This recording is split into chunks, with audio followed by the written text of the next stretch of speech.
Bonjour à tous, soyez les bienvenus dans Who's Leader. Ravi de vous retrouver pour l'émission qui met en lumière celles et ceux qui façonnent les solutions d'aujourd'hui et de demain. Avec mon invité du jour, on parle investissement à la croisée des chemins entre l'immobilier et le social. Depuis plus de 20 ans, son entreprise accompagne les particuliers dans l'acquisition de chambres en EHPAD avec un objectif: sécuriser, rentabiliser et démocratiser ce type d'investissement. Bonjour Pierre Herrera. Bonjour. Merci d'être avec nous. À distance, vous l'avez constaté, vous êtes le cofondateur d'EHPAD Invest, créé donc en 2003. Pour commencer, Pierre, est-ce qu'on peut revenir en quelques mots sur l'activité d'EHPAD Invest et sur l'évolution de la société depuis 2003 ?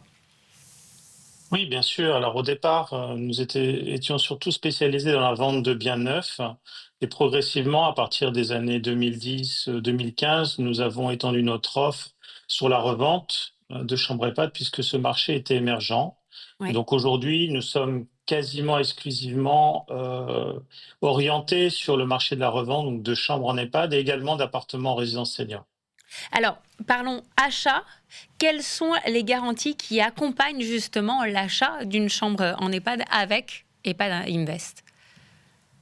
Alors la garantie Quelles sont vos principale, en garanties ? fait, c'est un bail commercial qui est signé avec un exploitant, qu'on appelle preneur dans le bail, et qui sont de très grosses sociétés comme Emeis, qui est coté en bourse, le groupe Noblage, Domusvi, Domidep, etc. Voilà, donc Hmm. ça, c'est évidemment une garantie d'être payé. C'est vrai que ces grands groupes, j'ai jamais constaté en plus de 20 ans d'impayés. Ouais. Voilà, contrairement à d'autres sociétés plus petites ou des particuliers où malheureusement, c'est des choses assez courantes. Et parlons revente désormais. Lors d'une revente, quels sont justement les points de vigilance principaux ? Alors je dirais comme tout investissement immobilier, même s'il y a évidemment des différences, on est plus sur un, entre guillemets, un produit financier, l'emplacement est capital. L'emplacement, la taille aussi de la résidence, on considère qu'il vaut mieux investir. Il y a des cas particuliers évidemment, avec des établissements à plus de 70-75 chambres. Et évidemment, la signature du bail commercial, comme je l'ai expliqué, le gestionnaire. Voilà, ce sont ces trois points Mhm. clés qui feront que la revente sera facilitée et dans d'excellentes conditions. Évidemment, on est obligé d'en parler. Certaines actualités, certains scandales médiatiques récents autour des EHPAD privés ont mis en lumière des manquements dans la prise en charge des personnes âgées. Alors vous, comment vous rassurez vos investisseurs sur ce sujet et les familles aussi face à ces critiques voilà, qui n'ont échappé, je le crois, à personne ces derniers temps ? C'est tout à fait normal et on n'est pas là pour avoir une langue de bois. Le scandale, évidemment, Orpea est avant tout, alors voilà, je ne suis pas là pour les juger, mais a priori, de ce qu'on sait, c'est avant tout une fraude et un détournement par ses Oui. dirigeants et des grands manquements, évidemment, auprès des personnes âgées. Ce n'est pas le cas de tous les groupes. Des groupes comme Domusvi, le Noblage ou Domidep, comme j'ai cité, n'ont pas eu ces soucis. Aujourd'hui, on remarque, et c'est très bien, et on en est très heureux, qu'il y a beaucoup plus de contrôle. Et Oui. donc, finalement, le marché s'est assaini. Il n'est pas encore parfait, parce que voilà, il peut toujours y avoir par-ci, par-là des soucis. Mais nous, en tout cas, EHPAD Invest, on vérifie établissement par établissement, effectivement, s'il n'y a pas eu ou s'il n'y a pas de manquement grave. Et aujourd'hui, bon, on peut constater que c'est vraiment relativement rare et Hmm. voilà. Donc, on est Donc, plutôt positif par rapport à il y a 3 ans. ouais, à ne pas faire de généralité et de finalement, Oui, ce malheureux oui, événement a permis plus de contrôle dans le secteur et vous dites tant mieux. oui, Euh, tant mieux.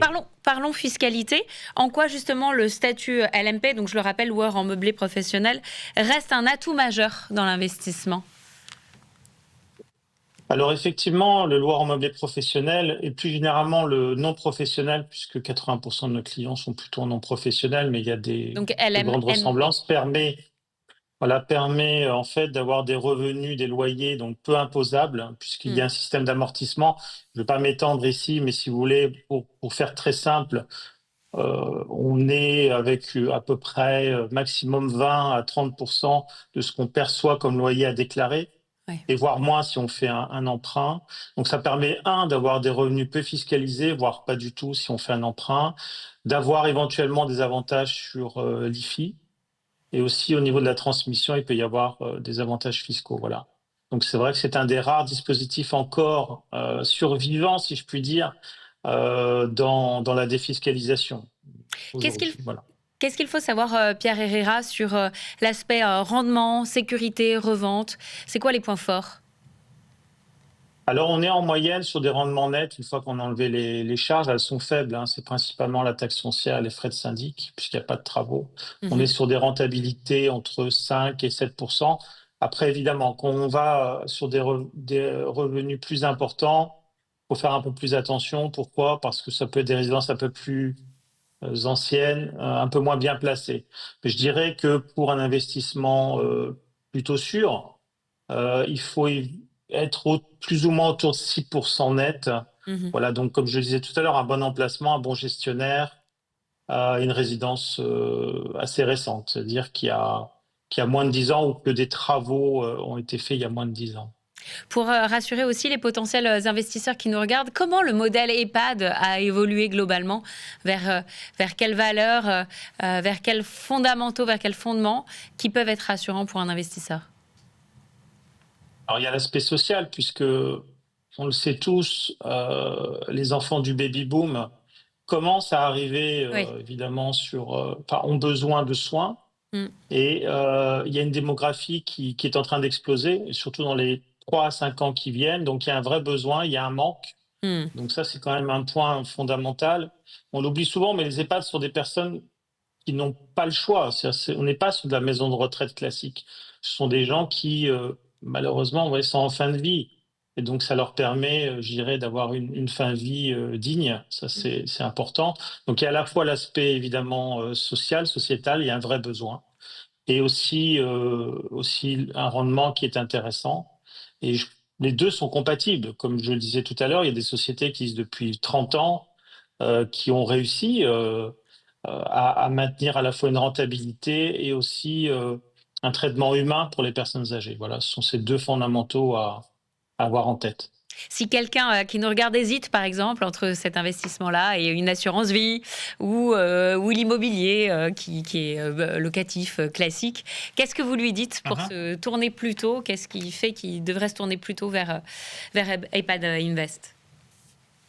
Alors déjà, bon, ce sont des produits différents. C'est-à-dire que l'assurance vie, on a une rentabilité qui est plus faible, mais c'est pas de l'immobilier, c'est une disponibilité qui est plus rapide. Ouais. Mais pour quelqu'un qui a beaucoup d'assurance vie et qui veut diversifier, c'est un investissement idéal, puisqu'on a des rentabilités qui sont 2 à 3 fois supérieures, parce qu'aujourd'hui, l'assurance vie rapporte 1,5, 2%.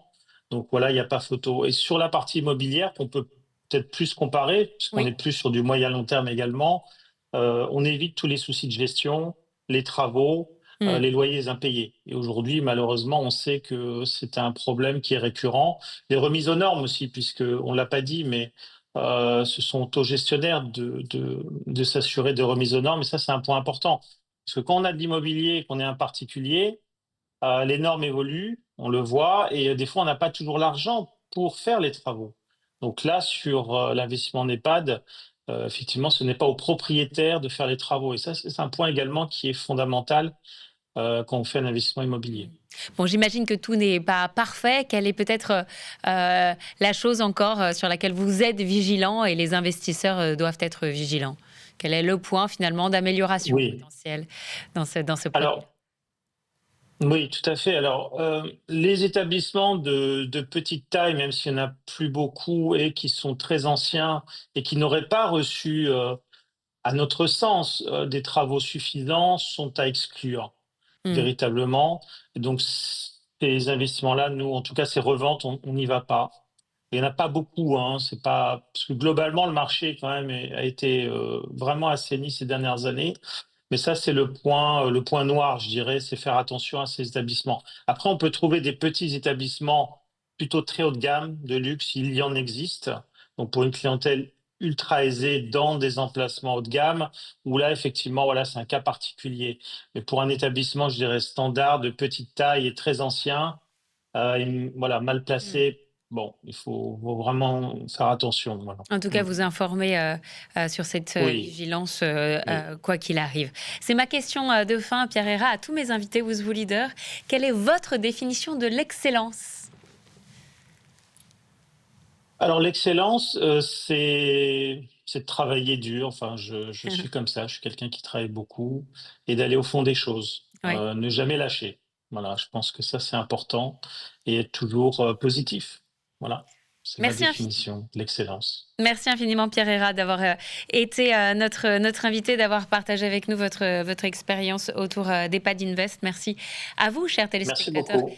qui nous suivez. Vous pouvez retrouver cette rencontre sur le woozoo.fr ou sur le figaro.fr. Et puis bien sûr, toutes nos autres interviews Woozoo Leader. À très vite.